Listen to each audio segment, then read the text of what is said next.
Dow Jones करीब 900 points गिर गया, जबकि S&P 500 और नैस्डैक दोनों 2% से ज्यादा टूटे। बिग टेक कंपनियों की मार्केट वैल्यू एक ही दिन में करीब $700 बिलियन घट गई, जो रिस्क ऑफ माहौल को साफ दिखाती है। US डॉलर भी दबाव में रहा और डॉलर इंडेक्स दूसरी मेजर और इमर्जिंग मार्केट करेंसीज के मुकाबले कमजोर हुआ। वहीं बिटकॉइन फिसलकर $90,000 से नीचे आ गया, यानी क्रिप्टो मार्केट में भी डर का माहौल रहा। बॉन्ड मार्केट में भी हलचल दिखी, जहां US 10 ईयर बॉन्ड यील्ड 4 महीने के हाई पर पहुंच गई। इस दबाव को और बढ़ाया जापान गवर्नमेंट बॉन्ड्स में आई तेज बिकवाली ने। ऐसे माहौल में इन्वेस्टर्स ने रिस्की एसेट्स से पैसा निकालकर सेफ हेवन एसेट्स की तरफ रुख किया। स्पॉट गोल्ड और स्पॉट सिल्वर दोनों ने नए हाईज बनाए, क्योंकि अनसर्टेनिटी में लोग इन्हें ज्यादा सुरक्षित मानते हैं। लंबी छुट्टी के बाद जैसे ही वॉल स्ट्रीट खुला, बाजार में जबरदस्त बिकवाली देखने को मिली। US प्रेसिडेंट डोनाल्ड ट्रंप की नई टैरिफ थ्रेट्स और ग्रीनलैंड को लेकर बढ़ते जियोपॉलिटिकल टेंशंस ने निवेशकों को नर्वस कर दिया, जिससे ऑलमोस्ट हर सेक्टर में सेल ऑफ हुआ। स्पॉट मार्केट में गोल्ड की कीमत $4,750 पर आउंस के ऊपर चली गई, जबकि सिल्वर भी करीब $95 पर आउंस के आसपास पहुंच गई, जो स्ट्रॉन्ग सेफ हेवन डिमांड दिखाती है। बॉन्ड यील्ड्स पर दबाव डेनिश पेंशन फंड के एक बड़े फैसले से भी आया। फंड ने करीब $100 मिलियन की US ट्रेजरी होल्डिंग से बाहर निकलने की घोषणा की। वजह बताई गई US गवर्नमेंट फाइनेंसेस की कमजोर स्थिति। पेंशन फंड के चीफ ने कहा कि ग्रीनलैंड क्राइसिस सीधे तौर पर इस फैसले से जुड़ा नहीं है, लेकिन मौजूदा हालात ने ये डिसीजन लेना आसान जरूर बना दिया। वॉल स्ट्रीट के कुछ एनालिस्ट्स मानते हैं कि पहले की तरह एक बार फिर टैको ट्रेड यानी ट्रंप ऑलवेज चिकन्स आउट वाला पैटर्न देखने को मिल सकता है, जब रिएक्शन जरूरत से ज्यादा हो जाते हैं और बाद में सिचुएशन सॉफ्टन होती है। वहीं कुछ एक्सपर्ट्स स्केप्टिकल है, क्योंकि ट्रंप ग्रीनलैंड के मुद्दे पर अब भी सख्त रुख में हैं और यूरोपियन लीडर्स उनकी धमकियों को ओपनली चुनौती दे रहे हैं। डॉयशे बैंक ने भी चेतावनी दी है कि अगर रेटरिक और तेज हुआ तो मार्केट्स में और बड़े प्राइस मूव्स आ सकते हैं। इंडियन कंपनीज के ADRs पर भी US मार्केट की कमजोरी का असर दिखा। ICICI बैंक का ADR करीब 4.4% गिरकर $29.50 पर बंद हुआ। HDFC बैंक का ADR करीब 1% नीचे $32.34 पर ट्रेड करता दिखा। इन्फोसिस का ADR लगभग 2.3% की गिरावट के साथ $18.20 पर आ गया, जबकि विप्रो लिमिटेड के ADR में सबसे ज्यादा दबाव रहा और इसमें करीब 5.5% की गिरावट आई। वहीं डॉक्टर रेड्डीज का ADR लगभग फ्लैट रहा और हल्की बढ़त के साथ बंद हुआ। मेक माई ट्रिप और यात्रा ऑनलाइन के ADRs में मजबूती दिखी। भारत का कोर सेक्टर ग्रोथ दिसंबर महीने में 3.7% रहा, जो पिछले 4 महीनों में सबसे बेहतर है। नवंबर में ये ग्रोथ करीब 2.1% थी, यानी आर्थिक डेटा में सुधार साफ दिखाई दे रहा है। दिक्कत यह है कि अच्छे इकोनॉमिक डेटा के बावजूद जियोपॉलिटिकल टेंशन इतनी ज्यादा है कि बाजार पूरी तरह अनसर्टेन हो गया है। कल हालात खराब हैं, लेकिन आज इससे भी ज्यादा खराब या अचानक बेहतर भी हो सकते हैं। ISMA के मुताबिक भारत का शुगर प्रोडक्शन मिड जनवरी तक 22% बढ़कर 15.9 मिलियन टन पहुंच चुका है। ये शुगर सेक्टर के लिए एक मजबूत पॉजिटिव संकेत माना जा सकता है। बढ़ते जियोपॉलिटिकल टेंशन की वजह से गोल्ड और सिल्वर जैसे प्रेशियस मेटल्स में जबरदस्त तेजी देखने को मिल रही है। सिल्वर ETF में करीब 10% का उछाल आया है और भारत में सिल्वर का भाव करीब 3,20,000 रुपए पर केजी तक पहुंच चुका है। गोल्ड की बात करें तो भारत में 24 कैरेट गोल्ड का भाव 10 ग्राम के लिए 1.5 लाख रुपए के पार निकल चुका है, जो ये दिखाता है कि निवेशक सेफ एसेट्स की तरफ तेजी से जा रहे हैं। दुनिया भर के सेंट्रल बैंक्स लगातार गोल्ड खरीद रहे हैं, क्योंकि भविष्य में US डॉलर की डोमिनेंस कमजोर हो सकती है। यही वजह है कि गोल्ड को लॉन्ग टर्म में मजबूत माना जा रहा है। एक और बड़ा अपडेट ये है कि BSE और NSE के बाद अब मेट्रोपॉलिटन स्टॉक एक्सचेंज यानी MSE भी 1 फरवरी 2026 से ट्रेडिंग के लिए शुरू होने जा रहा है, जो बजट के दिन लॉन्च होगा। बजट 2026 को लेकर सैलरीड एम्प्लॉइज के लिए चिंता है कि एम्प्लॉयर NPS कंट्रीब्यूशन पर डबल टैक्स लग सकता है या नहीं। हालांकि अभी इस पर फाइनल क्लैरिटी नहीं आई है। 21 जनवरी को कई बड़ी कंपनियों के रिजल्ट्स आने वाले हैं, जिनमें bank of India, doctor Reddy's laboratories, eternal, KEI industries, KPI green energy, Muthoot capital, PNB housing finance, Tata consumer products और वाह एनर्जी शामिल है। टेक्निकल एनालिसिस में निफ्टी 50 का RSI ओवरसोल्ड जोन में चला गया है, यानी मार्केट जरूरत से ज्यादा गिर चुका है और शॉर्ट टर्म बाउंस पॉसिबल है। निफ्टी 50 के लिए इमीडिएट सपोर्ट करीब 25,100 से 25,250 के बीच माना जा रहा है, जबकि 25,000 एक बहुत ही क्रिटिकल लेवल है जिसके नीचे हालात और बिगड़ सकते हैं। ऊपर की तरफ निफ्टी 50 के लिए 25,350 और 25,500 बड़े रेजिस्टेंस बन चुके हैं, जहां से हर बार सेलिंग प्रेशर आ सकता है। बैंक निफ्टी की स्थिति निफ्टी से बेहतर है और इसका स्ट्रॉन्ग सपोर्ट करीब 59,000 से 59,300 के आसपास है, जबकि ऊपर की तरफ 59,600 एक अहम रेजिस्टेंस बना हुआ है। गिफ्ट निफ्टी इस वक्त 25,284 के आसपास ट्रेड कर रहा है, जो कल के निफ्टी क्लोज 25,232 से थोड़ा ऊपर है। इसका मतलब ये है कि आज बाजार की शुरुआत फ्लैट से हल्की पॉजिटिव हो सकती है, लेकिन ओवरऑल इंट्राडे सिग्नल अभी भी बियरिश बायस के साथ है। घरेलू निवेशक ने 21 जनवरी 2026 को कुल 16,712 करोड़ की खरीदारी की और 13,957 करोड़ की बेची, जिससे शुद्ध रूप से 2,755 करोड़ का इनफ्लो हुआ।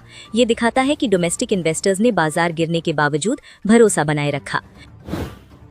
विदेशी निवेशक ने उसी दिन 13,605 करोड़ खरीदा और 15,797 करोड़ बेचा, जिससे शुद्ध रूप से 2,191 करोड़ का आउटफ्लो हुआ। इसका मतलब है कि मार्केट अनसर्टेनिटी के चलते पैसा निकालकर सेफ रहना चुना।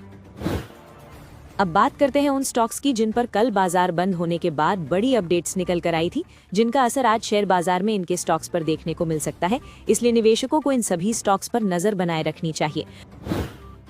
परसिस्टेंट सिस्टम्स के Q3 नतीजों में मुनाफा तिमाही आधार पर 6.7% घटकर 429.4 करोड़ रुपए रहा। हालांकि कंपनी की डिमांड बनी रही, जिसकी वजह से रेवेन्यू 5.5% बढ़कर 3,778.2 करोड़ रुपए पहुंच गया, लेकिन लागत बढ़ने का असर मुनाफे पर साफ दिखा। ऑपरेटिंग स्तर पर दबाव देखने को मिला, जहां ईबिट 7% घटकर 542.7 करोड़ रुपए रह गया और मार्जिन 16.3% से फिसलकर 14.4% पर आ गया। अच्छी बात यह रही कि डॉलर में कंपनी की कमाई 4% बढ़कर $422.5 मिलियन पहुंच गई। एयू स्मॉल फाइनेंस बैंक ने तीसरी तिमाही में मजबूत प्रदर्शन किया और सालाना आधार पर मुनाफा 26.3% बढ़कर 667.6 करोड़ रुपए हो गया। बैंक की नेट इंटरेस्ट इनकम भी 15.8% बढ़कर 2,341.3 करोड़ रुपए रही, जो लोन ग्रोथ और बेहतर ब्याज कमाई को दिखाता है। एसेट क्वालिटी में भी सुधार देखने को मिला, जहां ग्रॉस एनपीए घटकर 2.30% हो गया और नेट एनपीए 0.88% पर स्थिर रहा, जिससे बैंक की बैलेंस शीट मजबूत होने के संकेत मिलते हैं। डीसीएम श्रीराम का Q3 मुनाफा सालाना आधार पर 19% घटकर 112 करोड़ रुपए रहा। हालांकि कंपनी का रेवेन्यू 13.8% बढ़कर 4,003 करोड़ रुपए पहुंच गया। इसका मतलब है कि बिक्री तो बढ़ी, लेकिन बढ़ती लागत और दबाव के चलते नेट प्रॉफिट पर असर पड़ा। EBITA 7.1% बढ़कर 531.5 करोड़ रुपए हुआ, लेकिन मार्जिन 16.1% से घटकर 13.3% पर रह गया, जो ऑपरेटिंग लेवल पर हल्की कमजोरी दिखाता है। विक्रम सोलर ने तीसरी तिमाही में जबरदस्त सुधार दिखाया और कंपनी का मुनाफा 19 करोड़ रुपए से बढ़कर 98 करोड़ रुपए हो गया। रेवेन्यू भी बढ़कर 1,106 करोड़ रुपए रहा, जो सोलर सेक्टर में बेहतर ऑर्डर और निष्पादन को दर्शाता है। EBITA में बड़ा उछाल देखने को मिला और ये 205 करोड़ रुपए पहुंच गया, जिससे मार्जिन 18.5% तक सुधर गया। हालांकि लेबर कोड से जुड़े खर्च की वजह से नतीजों पर 56 करोड़ रुपए का असर पड़ा। इंडिया मार्ट के नतीजे मिक्स्ड रहे, जहां मुनाफा सालाना आधार पर 55.6% बढ़कर 188.3 करोड़ रुपए हो गया। कंपनी का रेवेन्यू भी 13.4% बढ़कर 401.6 करोड़ रुपए रहा, जिससे प्लेटफॉर्म पर बिजनेस एक्टिविटी मजबूत दिखी। हालांकि ऑपरेटिंग लेवल पर दबाव दिखा और EBITA 2.9% घट गया, जिसके चलते मार्जिन 39.1% से गिरकर 33.5% पर आ गया।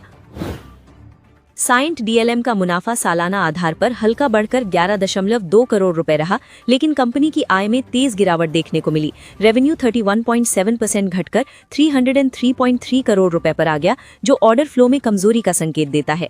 EBITA में भी मामूली गिरावट आई, लेकिन मार्जिन 6.3% से बढ़कर 9% हो गया, जिससे लागत नियंत्रण के संकेत मिलते हैं।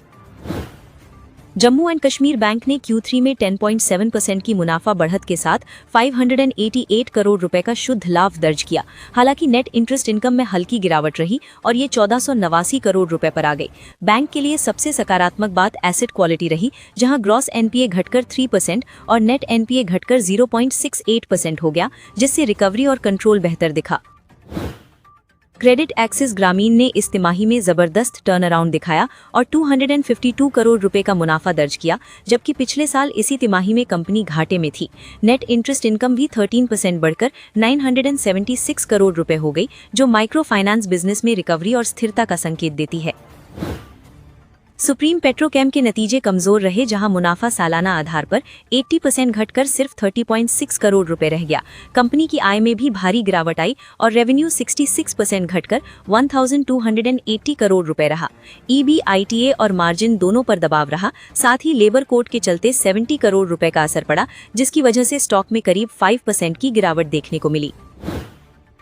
शॉपर्स स्टॉप का Q3 मुनाफा 69% घटकर 16.1 करोड़ रुपए रह गया। हालांकि रेवेन्यू में मामूली बढ़त के साथ ये 1415 करोड़ रुपए पर पहुंच गया। EBITA और मार्जिन दोनों में गिरावट आई, जिससे साफ है कि कंज्यूमर डिमांड तो स्थिर है, लेकिन खर्च और डिस्काउंट का दबाव बढ़ा हुआ है। एम्बेसी डेवलपमेंट्स ने मुंबई महानगर क्षेत्र में 3 नए रेजिडेंशियल प्रोजेक्ट लॉन्च किए हैं। इन प्रोजेक्ट्स की कुल ग्रॉस डेवलपमेंट वैल्यू 12,000 करोड़ रुपए से ज्यादा बताई गई है, जो रियल एस्टेट बिजनेस में कंपनी की ग्रोथ योजनाओं को दिखाता है। हाईवे इंफ्रास्ट्रक्चर को NHAI से 64.68 करोड़ रुपए का नया कॉन्ट्रैक्ट मिला है। ये ऑर्डर कंपनी के ऑर्डर बुक को मजबूत करेगा और आने वाले समय में रेवेन्यू विजिबिलिटी बढ़ाएगा। रैलिस इंडिया के नतीजों में मुनाफा बुरी तरह प्रभावित हुआ और ये 81.8% गिरकर सिर्फ 2 करोड़ रुपए रह गया। हालांकि कंपनी का रेवेन्यू 19.3% बढ़कर 623 करोड़ रुपए पहुंच गया। EBITA और मार्जिन दोनों में सुधार देखने को मिला, लेकिन लेबर कोड की वजह से 40 करोड़ रुपए का असर पड़ा और नतीजों से पहले शेयर में करीब 5% की गिरावट देखने को मिली।